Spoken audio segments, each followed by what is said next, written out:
After all the danger, Liam Spencer and Steffi Forrester will become closer after their emotional moment. According to Thursday, July 24th spoilers for The Bold and the Beautiful. Liam's valiant deeds at the beach house, where he defeated Luna Nozawa to spare Steffi from a terrible fate, really touched Steffi. When Steffi received updates on Liam's experimental procedure and brain tumor removal, her emotions also erupted. Steffi will see Liam with Kelly Spencer once again on Thursday's BNB episode, and she will just celebrate Liam's survival. When Liam received that dreadful prognosis, it truly appeared as though his loved ones would lose him forever. However, Luna saved Liam from death. Steffi will deepen her relationship with Liam following his near-death experiences, because she has been through a lot of emotional upheaval. It goes without saying that Liam's previously inoperable brain mass and the medical miracle he received are not what they seem. It is obvious that Grace Buckingham is a scammer, and she will eventually be held accountable. Taylor Hayes will expose Nick Marone's plan while Liam and Steffi enjoy a beautiful moment together. Taylor might say she's all for Nick using this trip to Italy to court Brooke Logan, because she will have a suspicion that he wants to do so. Actually, Taylor will try to help Nick get the woman he desires and give him some advice. Taylor, who would prefer to keep her romantic rival away from Ridge Forrester, will only gain from Nick and Brooke's reunion. On the other hand, Eric Forrester will ask Ridge one last time for his future. Eric fears that Ridge may lose Brooke to Nick, and have serious regrets if he doesn't take quick action to mend their connection. According to Wednesday, July 23rd spoilers for The Bold and the Beautiful, Steffi Forrester will warn that Brooke Logan in Naples won't receive any attention from Ridge Forrester. During a talk with Steffi, Taylor Hayes will also confess something, so some vulnerabilities might surface. Steffi will gripe about Brooke traveling to Forrester, Italy at Eric Forrester's estate. But Taylor will note that Eric is obviously in favor of the plan. Taylor will contend that it's a wise business move, but Steffi won't be happy about Ridge agreeing to this. Taylor will pretend that it makes sense for her to accompany Brooke because she receives a lot of attention abroad. However, Steffi will swear that Ridge is the only person who will not be paying attention to Brooke. Steffi will forecast that Brooke will be mistaken if she believes Ridge will swoon over her. Although Steffi's attempts to reassure Taylor will be appreciated, she will point out that they are not required. Steffi will admit, though, that Taylor must be upset because she recently got engaged and now Brooke and Ridge are taking a plane to Naples. When Taylor mentions how excited Eric is about Brooke's inclusion in the vacation, she will come across as a little offended. Taylor will admit that, as much as she loves and respects Eric, she knows he would much rather see Ridge and Brooke get back together. Taylor has been putting a lot of time and effort into this Ridge reunion, so that will be difficult. Taylor might wish Eric would stop arranging matches since she wants Ridge's commitment to last this time. Nevertheless, Taylor has been making an effort to ignore her fears and convince herself that she can rely on Ridge. Although Taylor wants to think that Ridge won't let her down again, is she secretly still concerned? In any event, there are valid concerns because Ridge and Brooke will be reunited through a future twist in Italy. Ridge will turn down Brooke's last chance in the interim. That implies that Brooke will, for the time being at least, go ahead and enjoy herself in Naples with Nick Marone. On Wednesday's BNB episode, Nick and Ridge will undoubtedly be at odds with Brooke, which will lead to a heated altercation. Daphne Rose will finally return to Los Angeles, where she will surprise Carter Walton by showing up. In the upcoming weeks, Daphne will undoubtedly have a significant impact on Carter and Hope Logan's romance. Hope might have issues just because of Daphne, but there might also be certain secrets that cause problems. Problems might arise if Daphne had an affair with Carter and became pregnant before he reconciled with Hope. According to previews for The Bold and the Beautiful, Carter will learn more about Daphne's return on Wednesday's episode. Watch for his astonished response to the news of her return to Los Angeles. The Cliff House's gauzy white curtains let in the late afternoon sun, which streaked the hardwood floor with golden hues.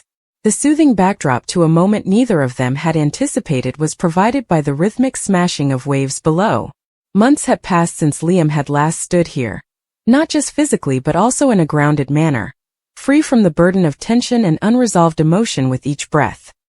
He had only come to check in, not for a heated argument or a last-ditch appeal. He reminded himself of that. I wanted to check in. When Steffi spotted him on the porch, she opened the door without thinking, a little warm smile spreading across her face as the tiniest glimmer of surprise passed.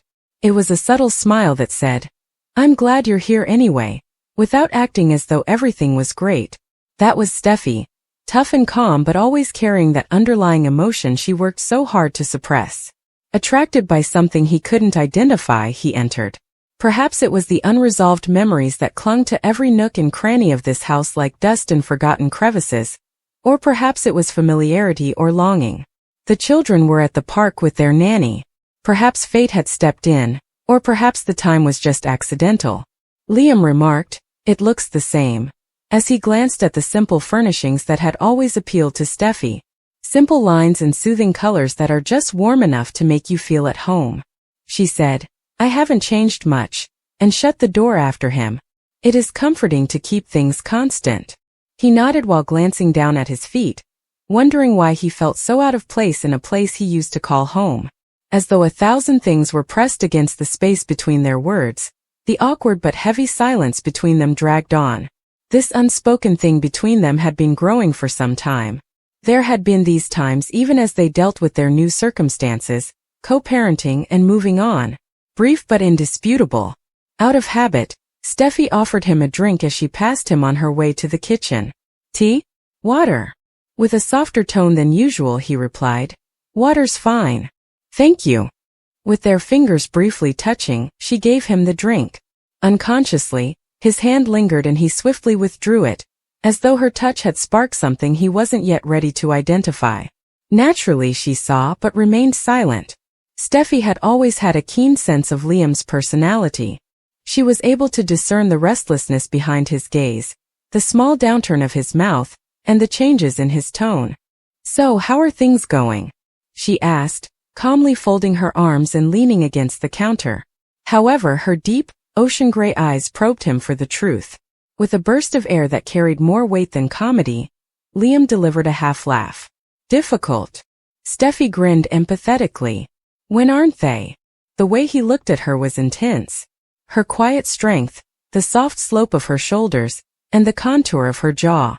She had always been the one to confront him when he faltered and to keep him afloat when he was lost. She never became a stranger, even when their relationship soured.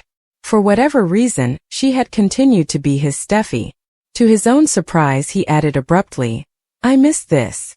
She blinked. This us. Speaking. Simply being honest. Steffi took a while to respond. Uncertain of whether to accept the words or shield herself from their potential meaning, she let them linger in the air. In moments that hovered on the brink of anything more, Liam had previously expressed something similar with gestures rather than words. And she had consistently retreated, not because she didn't sense it, but rather because she didn't believe it. "No more. I also miss it," she said softly. "But it's not always beneficial for us to miss something." He understood and nodded. "I understand. I simply wonder sometimes if we gave up too easily." She murmured softly. "We didn't give up. Holding on was hurting us both, so we let go. It wasn't a sign of weakness. It was also love." With his fingers running through his hair, Liam took a seat on the couch's edge. "What if, however, we let go too soon? What if we were still capable of fighting?" Steffi approached him carefully and took a seat in the armchair across from him. "And what if hanging on would have caused us even more pain?" His throat constricted as he gazed at her. "Do you ever consider what could have been?" "At all times," she said. "However, I also consider what already exists. And what we currently possess is serenity, stability for the children. Show respect. Have faith." His chest ached as he swallowed forcefully. "But are you still in love with me?" Raw and delicate, the words were a whisper. Before returning his gaze, she glanced down at her hands clenched in her lap. "You will always be loved by a part of me. That doesn't entirely disappear. And everyone else? Without you, the rest of me learned to breathe. Additionally, that part wants to avoid fear in the future." Although her candor hurt Liam, it wasn't mean. It was authentic. Perhaps it was even more painful to know that she still cared, but that her concern was insufficient. Perhaps not in overt, unforgivable ways, but rather in the quiet, subtle fissures that appear when love is tried, worn out, and taken for granted. He had wounded her. She had reconstructed herself without him, not out of resentment but out of need. He paused before continuing. I never stopped caring about you, even if I didn't display it, even if I was too preoccupied with my own mess. I understand, she murmured quietly. However, I couldn't wait for you to solve it. There was a long pause. The kind that rests deeply, thoughtful but not uncomfortable. The kind that only occurs after two people have been too close to one another's suffering. The kind of quiet that can accommodate kindness, even after enduring storms. The room was bathed in amber shadows as the sun had set outside. As usual, the world was shifting once more. Nothing, not even love, suffering, or hope, remained motionless forever. With his elbows resting on his knees, Liam leaned forward and gazed at the ground. I wish I could go back sometimes. Do everything in a different way. Everyone does, Steffi remarked. But right now is the only thing we have. Their eyes locked as he raised his head. And everything else vanished for a second. The past. The suffering. The hypothetical situations. They were alone. Sitting in the quiet aftermath of love are two people who were once everything to one another. Nevertheless, something persisted. He declared, I don't want to lose this. We still have it, whatever it is. She reassured him that he was not losing it. Simply said, we've changed. That might be okay. Though he wasn't sure he agreed, he nodded. He did, however, respect it. Since Steffi was the one who gave it to her, she deserved it. She had earned every cautionary word and every barrier by enduring what they had experienced. Slowly, she got up and moved toward the window. As they watched the horizon turn into oranges and purples, he silently followed her. Like their past, the ocean shimmered boundless and unknown. He questioned, do you ever believe that there is a reason why the universe keeps bringing us back to one another? Perhaps, she said. Or perhaps we simply haven't learned how to let go entirely. He turned to her. Want to? She took a while to respond. Her mind was elsewhere, searching her heart for a truth she wasn't sure she was ready to share out loud, but her eyes were fixed on the sea. At last she said, no, I don't believe I do. He was unsure of how to respond to that response, and his breath stuck in his throat. There was no guarantee. There was no reunion. However, it was something. A start perhaps. Or something that had never really finished and was being continued. Her grin was softer and more vulnerable as she turned to face him. However, we must exercise caution. The stakes have increased. We are not the only ones involved. I understand, he said. I'm not requesting everything. Just a little more time. More times like this. Slowly she nodded. We could try. And it was sufficient. It did so because it recognized the truth that both of them still held, not because it provided all the answers or healed all the wounds. That saying goodbye isn't always the end of love. It lingers sometimes. It waits sometimes. And occasionally, it discovers new ways to blossom, not through sweeping proclamations or extravagant gestures, but rather through intimate talks at dusk, candor expressed through agonizing silence, or the straightforward decision to remain a little while longer. Instead of being lovers or strangers, they were something in between as they stood there side by side. Something tangible. Something to cling to, if only temporarily. And perhaps just possibly, that was the start of something they were both willing to investigate but had not yet found the right words for. Outside, the waves continued to roll in, unrelenting and unending. Similar to them,